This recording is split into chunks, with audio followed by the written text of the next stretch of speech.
Hello everyone, this is Matthew Martin. This is Faith Over Feelings or Faith Over Sight Part 2. And I want to talk to you about Romans 6. And it's talking about Abraham in the Bible, and it says, "And being not weak in faith, Abraham considered not." Now there's some conclusions that we can get to from this scripture. One is that being weak in faith is when you're considering. But it says here, Abraham being not weak in faith, so he was strong in faith, and he considered not. And this ties into the last video. We talked about in the last video that, you shouldn't base what you're believing off of what you're seeing, because that can lie to you. That can be very deceptive.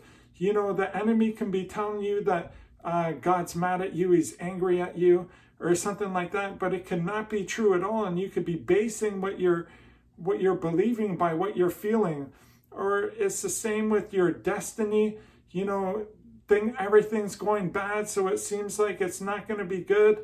And so you can't base anything off of what you are seeing. You have to base it off of what God has said. So if God has said you're going to accomplish something in your life, if he has said an end result, like a promise in your destiny, you're going to accomplish such and such a thing, then what he says is true and everything else is a lie. You have to base what you're believing off of what God has said.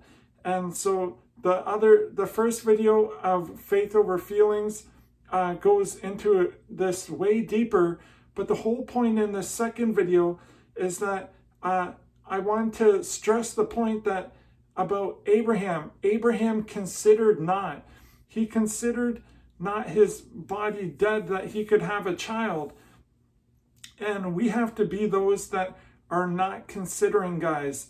And there's so many instances of people in the Bible, like David, who considered not the giant in front of him, but in faith believed that he would be king. He knew that one day he would be king, and so he faced that giant knowing that he would take him down, that his God was with him.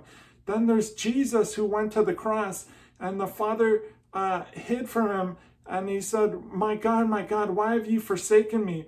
But even after all that he's seen, he didn't consider that his Father left him. He knew about it, but he believed in the promise that the Lord said that he would not leave his body in the grave, but they would raise him up. That's in the Psalms. So the whole point is is that there's so many men of God that consider not, and I want that for you. I want to see you obtain everything God has for you and fulfill everything that God has spoken about you. But you have to be like Abraham, considering not. This is such a powerful key. It will change every area of your life if you just believe this one thing, that what God says is true and everything else is a lie.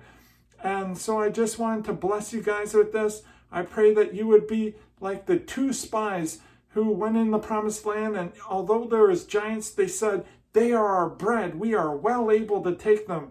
I know you guys are going to conquer. I know you guys are going to fulfill your destiny. We all are. And I just pray that you walk considering not, guys. So I thank you for listening, and we'll talk to you next time. Bye-bye.